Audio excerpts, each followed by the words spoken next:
오늘 말씀의 배경은 하나님께서 페르시아 왕, 바로 페르시아가 어느 나라냐면 바벨론을 멸망시킨 왕이 페르시아 왕이거든요. 페르시아 왕 고레스의 마음을 감동시켜 주므로 이 고레스 왕이 정책을 폈는데, 바로 자기 민족, 자기 나라에 왔던 많은 포로민들을 그들에게 관용 정책을 핍니다. 그래서 그들에게 고국으로 돌아갈 수 있도록 기회를 준 거예요. 그래서 마침내 하나님께서 예레미야 선지자에게 예언한 대로 이스라엘 백성들도 70년 만에 포로 생활을 마치고 고국으로 돌아가게 되었습니다.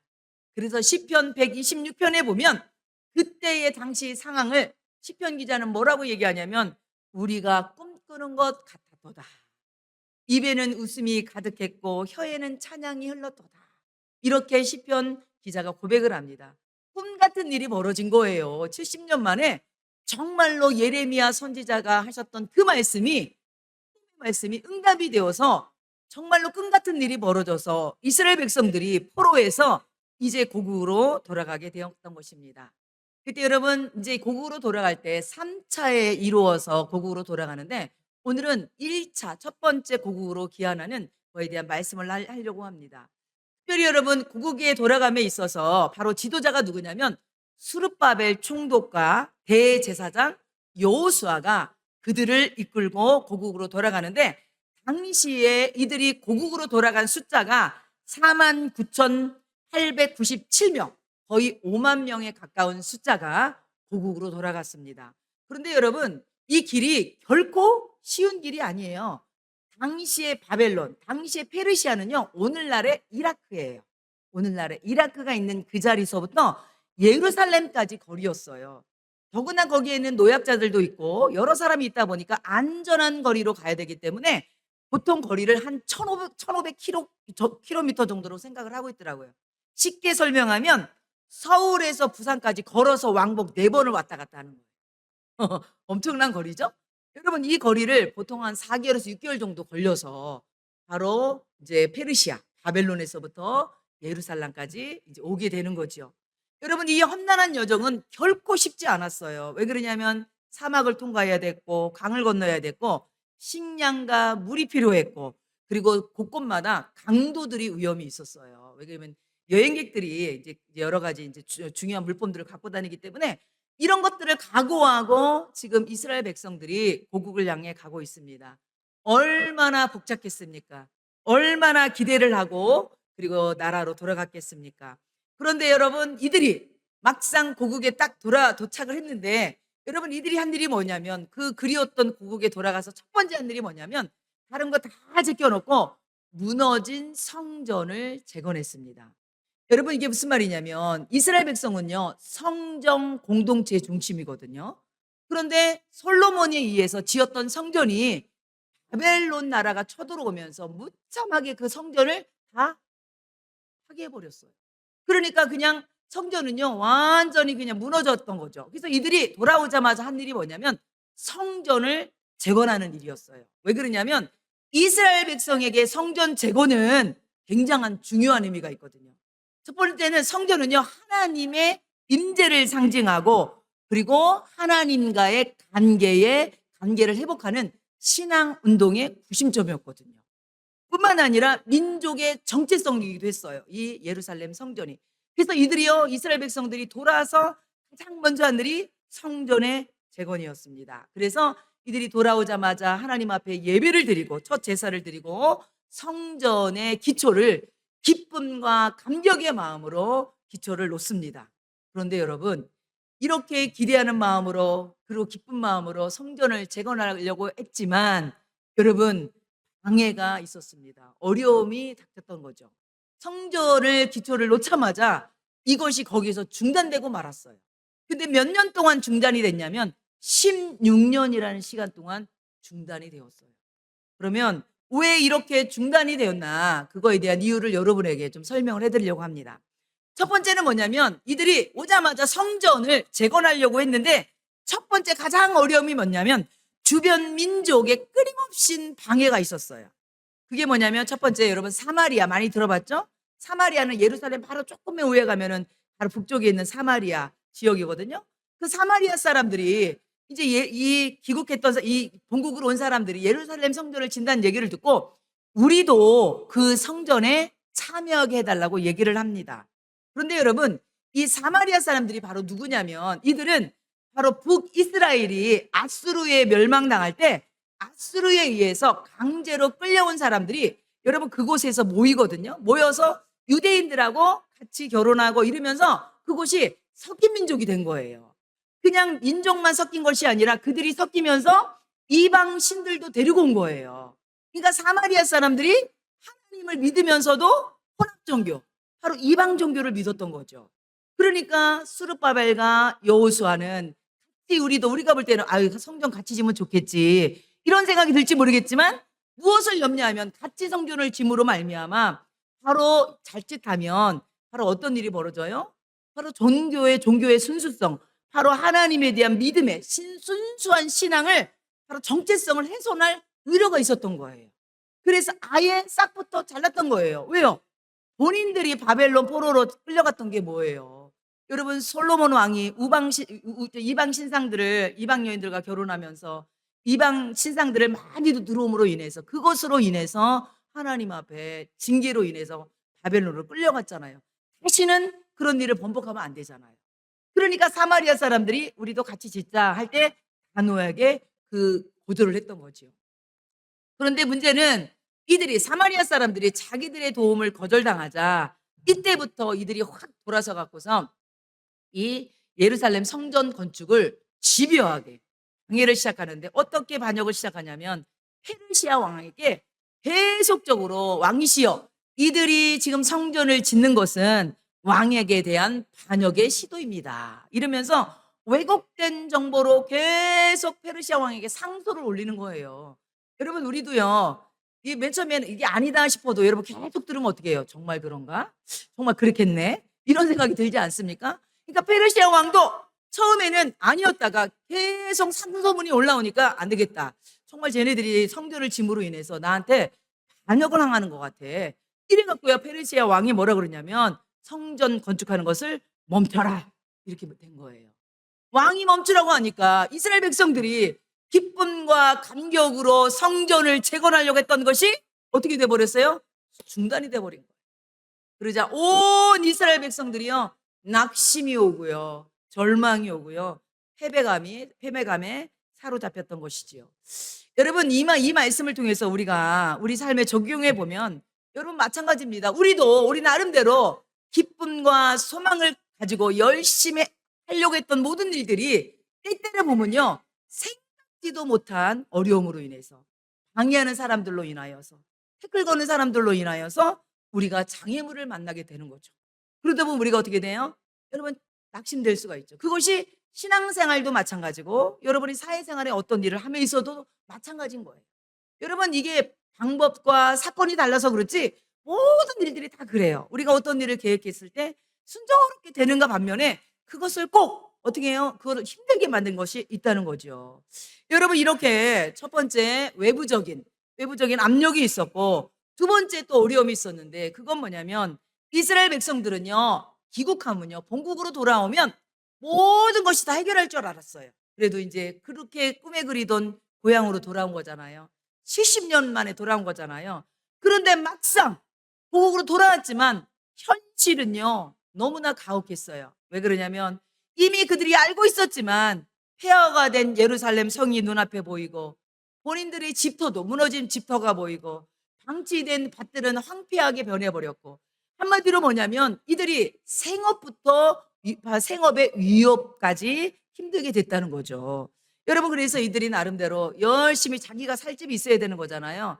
그리고 집을 짓고 또 땅에 또 씨를 뿌렸지만 또 기근과 흉년으로 말미암아 궁핍한 생활이 계속 이어지는 거예요. 그러다 보니까 당연히 이스라엘 백성들 마음속에도요 성전 건축보다는 본인의 생존의 위협을 받다 보니까 자신의 살림을 먼저 생각하게 되었다는 거죠.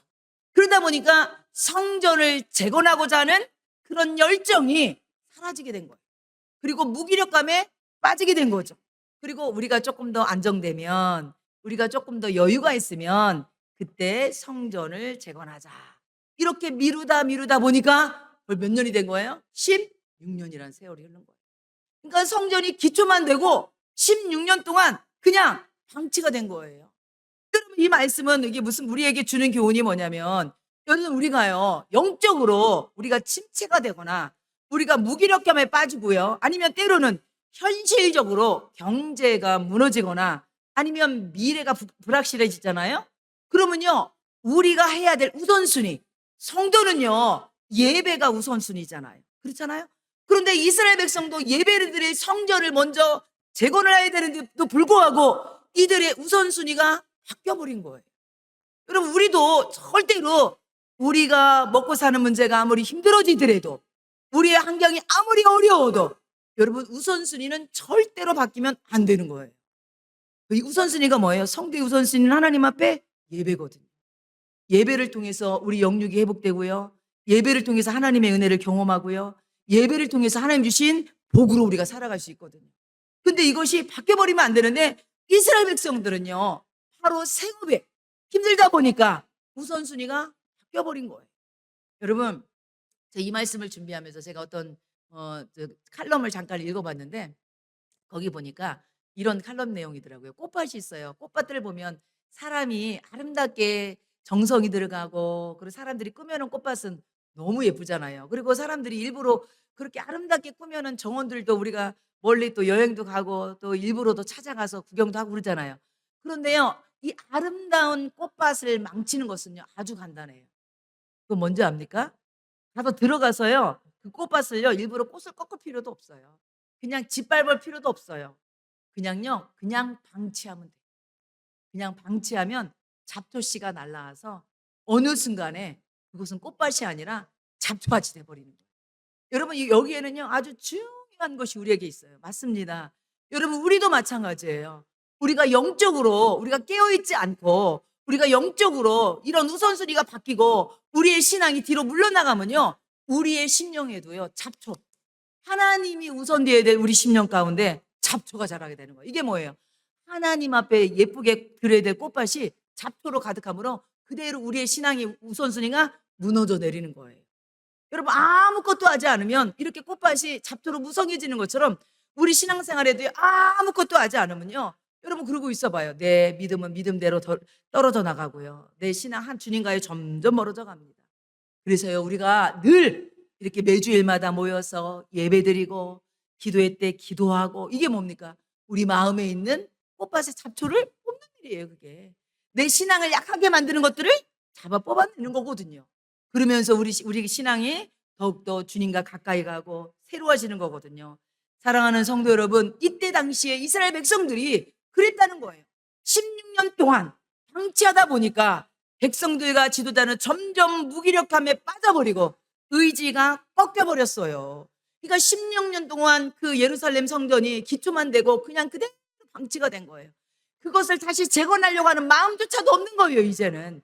그때 하나님께서 오늘 학개와 스가랴 선지자를 통해서 이스라엘 백성에게 처방을 내리십니다. 첫 번째는 학개 2장 4절 말씀을 보니까 이렇게 말씀하십니다. 그러나 여호와가 이르노라, 수르바벨아 스스로 굳세게 할지어다. 여호사닥의 아들 대제사장 여호수아야 스스로 굳세게 할지어다. 여호와의 말이니라. 이 땅 모든 백성아 스스로 굳세게 하여 일할지어다. 내가 너희와 함께하노라. 만군의 여호와의 말이니라. 아멘. 지금 무기력감에 빠지고 영적 침체 가운데 빠지고 있는 바로 지도자와 백성들을 향해서 하나님께서 학개 선지자를 통해서 말씀하고 있는 겁니다. 낙심한 마음을 다시 일으켜라, 포기하지 말아라, 그러면서 지도자와 백성들을 격려하고 있는 것입니다. 여러분, 이 격려는요 상황이 나아져서 격려하는 것이 아니라 하나님이 함께 하신 걸 믿기 때문에 바로 다시 한번 굳세어지라고, 바로 흔들리지 말라고, 낙심한 마음을 일으키라고 지금 격려하고 있는 것입니다. 사랑하는 성도 여러분, 우리 가운데도 혹시 낙심한 마음이 있습니까? 하나님이 여러분에게 오늘 말씀하십니다. 스스로 굳세게 할지어다. 흔들리지 말지어다. 왜? 하나님께서 함께 하신다고 말씀하기 때문입니다. 여러분, 때때로 환경은요, 어려움은요, 우리를 잡아 흔듭니다. 우리를 낙심하게 만듭니다. 그럴지라도 여러분이 꼭 지켜야 될 건 뭐냐면 여러분의 중심, 여러분의 믿음, 여러분의 마음이 절대로 쓰러지지 않도록 지키시기 바랍니다. 그럴 때 하나님께서 여러분과 함께 하실 걸 믿습니다. 여러분, 이렇게 학계 선지자를 통해서 하나님 말씀하시고, 두 번째는요, 스가랴 선지자를 통해서 하나님께서 장차 이스라엘 백성을 회복시킬 환상을 보여줬어요. 여러분, 학계랑 스가랴 선지자는요, 동시대의 인물이에요. 이때 낙심하고 있는 지도자와 백성들을 다시 한번 하나님의 말씀으로 격려했던 선지자가 학계와 스가랴 선지자거든요. 그래서 스가랴 선지자에게는요, 하나님께서 환상을 보여줬어요. 환상. 특별히 오늘 본문의 말씀은요, 스가랴 선지자에게 보여줬던 8가지 환상 중에 5번째 환상이었습니다. 그러면 하나님께서 스가랴 선지자를 통해서 보여줬던 환상이 어떤 것인지 스가랴 4장 2절 3절 말씀을 제가 한번 읽어보겠습니다.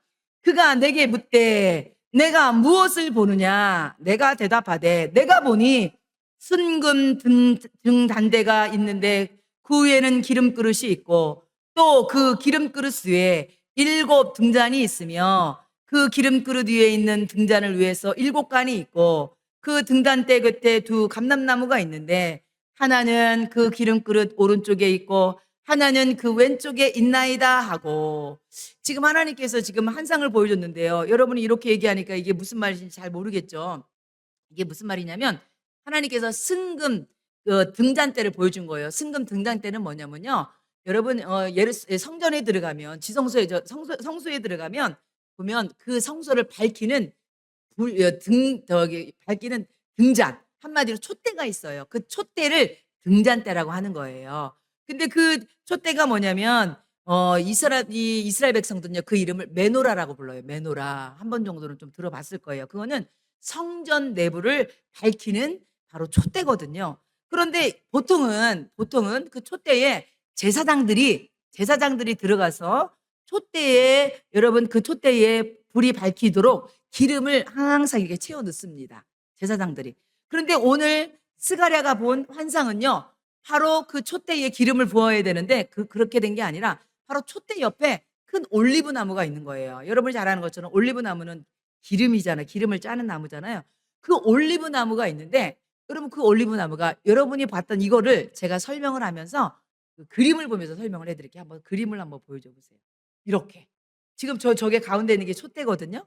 이 촛대가 바로 그 성소의 깜깜한 것을 밝히는 이 촛대인데, 이 촛대가 양쪽에 저게 올리브 나무예요. 그리고 여러분이 잘 보이실지 모르겠지만 저기에 보면 그 올리브 나무를 통해서 간이 있어요. 간이 7개의 간이 있어 갖고, 그것이 저 위에 보면 대접이 있잖아요. 금 대접이. 그 금 대접으로 올리브 나무에 있는 기름이 거기에 모아지는 거예요. 모아지면서 7 촛대, 저게 7개거든요. 7 촛대로 바로 그 간을 통해서 7 촛대의 기름이 계속 공급이 되는 거예요. 쉽게 얘기해서 이거는 무엇을 얘기하는 거냐면 바로 꺼지지 않는 등불을 얘기하고 있는 것입니다. 바로 저 등잔대는요, 이스라엘 공동체를 의미하고요, 오늘날 교회를 의미하고 있어요. 그리고 저 불은 뭐냐면요, 바로 저 등불을 밝히는 기름은 뭐냐면 성령을 얘기하는 거예요. 성령. 바로 하나님께서 지금 꺼져 있는 이스라엘 공동체가 지금 낙심 가운데, 무기력 가운데 꺼져 있잖아요. 그런데 그 꺼져 있는 이스라엘 백성에게 다시 한번 어떻게 하냐면 성령을 통해서 기름으로 채워줌으로 불을 밝히겠다는 말씀입니다. 그런데 이 기름이 끝이 있는 것이 아니라 올리브 나무를 통해서 공급되기 때문에 끝이 없이 계속적인 공급을 얘기하는 거예요. 이 그림을 본 다음에 바로 천사가 바로 이 스가랴에게 얘기하는 겁니다. 보세요. 4장 4절 5절 말씀입니다. 내게 말하는 천사가 물어 이르되 내 주여 이것들이 무엇이니까 하니, 아까 봤던 그 환상의 그림, 이것이 무엇입니까? 하고 스가랴가 물었어요. 그랬더니 내게 말하는 천사가 대답하여 이르되 내가 이것들이 무엇인지 알지 못하느냐? 이렇게 얘기를 해준 거예요. 네가 이것이 무엇을 상징한지 알지 못하느냐? 그랬더니 스가랴가 뭐라고 대답하냐면 내가 대답하되 주여 내 주여 내가 알지 못합니다. 이렇게 환상을 봤지만 제가 이것을 무엇을 의미하는지 알지 못합니다. 이렇게 천사에게 얘기를 한 거예요. 그러자 바로 하나님께서 이 바벨의 말에 대해서 직접적인 대답을 하기보다는 앞으로 스룹바벨을 통해서, 스룹바벨이 누구예요? 지금 같이 기한했던 바로 이스라엘 총독이잖아요. 앞으로 하나님께서 스룹바벨을 통해서, 그리고 대제사장 여호수아를 통해서 바로 성전을 재건할 환상에 대한 그 환상이 이것이란 것을 말씀하고 있는 거예요. 그러면서 하나님께서 그 역사에 대해서 얘기하는데 바로 스가랴 4장 6절 말씀입니다. 그가 내게 대답하여 이르되 여호와께서 스룹바벨에게 하신 말씀이 이러하니라.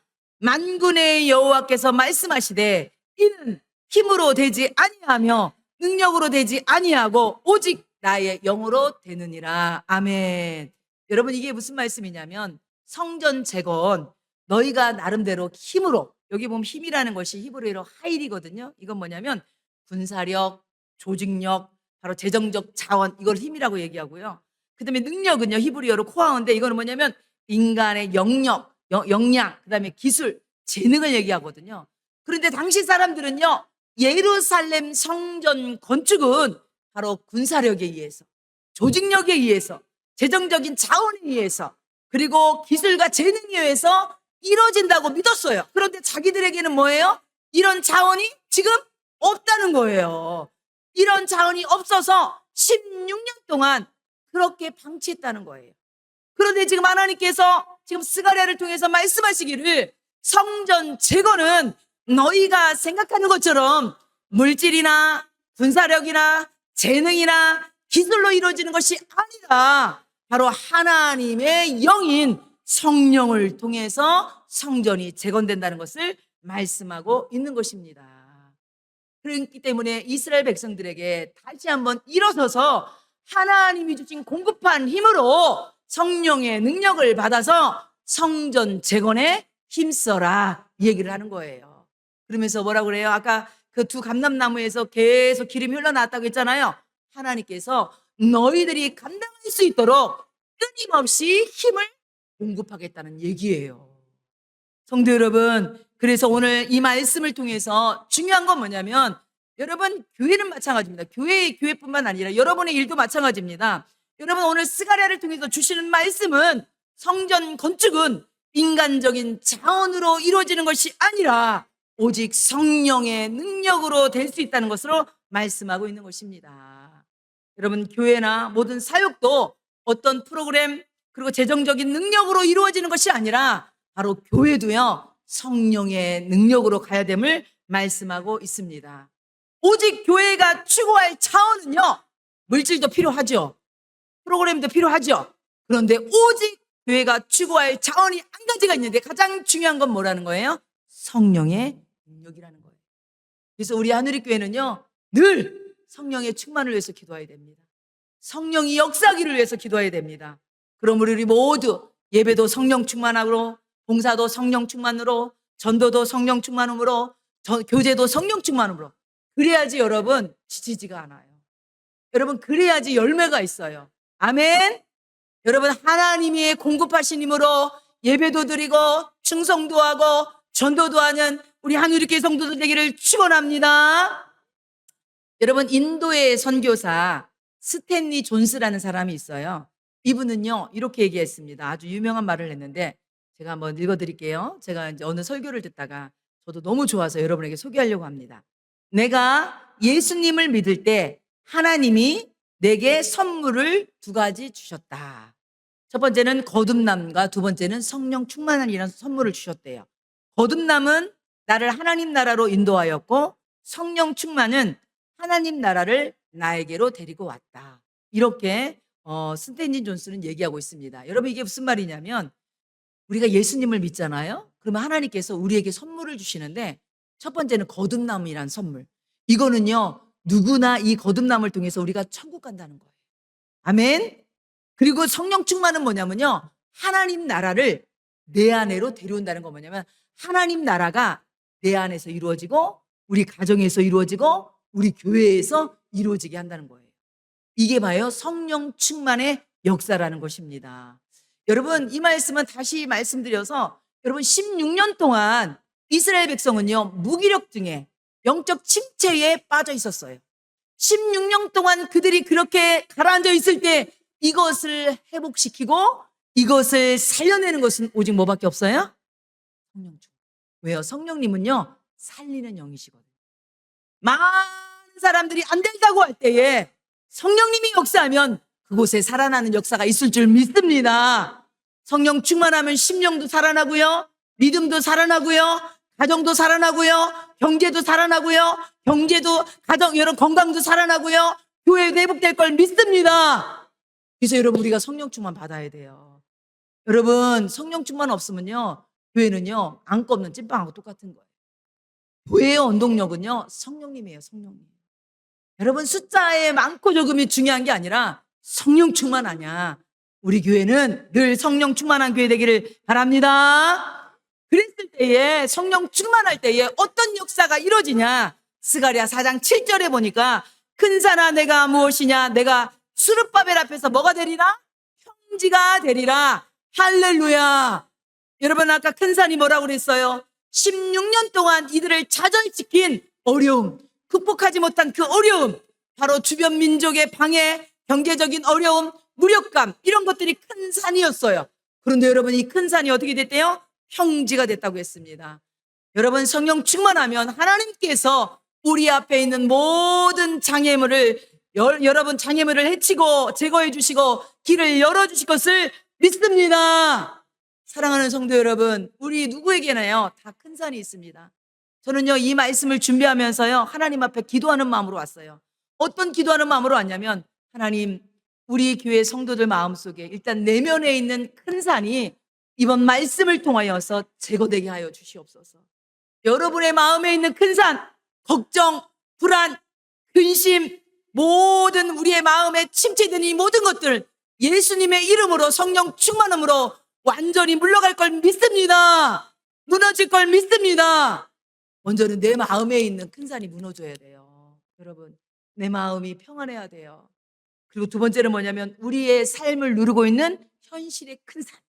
그것이 여러분 건강이 될 수도 있고 물질이 될 수도 있고 자녀의 문제가 될 수도 있고 관계의 문제도 될 수 있고 내가 감당하기 어려운 이 현실의 큰 산이 여러분 하나님께서 역사하실 때 성령님이 함께 하실 때 형제가 될 것을 믿습니다. 여러분 1860년대에 알프스산이라고 들어보셨죠? 알프스산의 최초의 등반자인 한 명인 영국 탐험가 에드워드 윈퍼라는 사람이 있어요. 이 사람이요 알프스의 그 높은 봉우리 마터호른 4,478m이랍니다. 그 정상을 향해 오르던 날 이분이 일기를 쓴 게 있대요.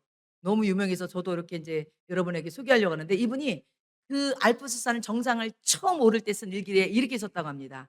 그날 이른 새벽 산은 검은 벽처럼 앞을 막고 있었다. 산은 너무 커 보였다. 아니 커 보인 게 아니라 컸겠죠 사실적으로 그죠?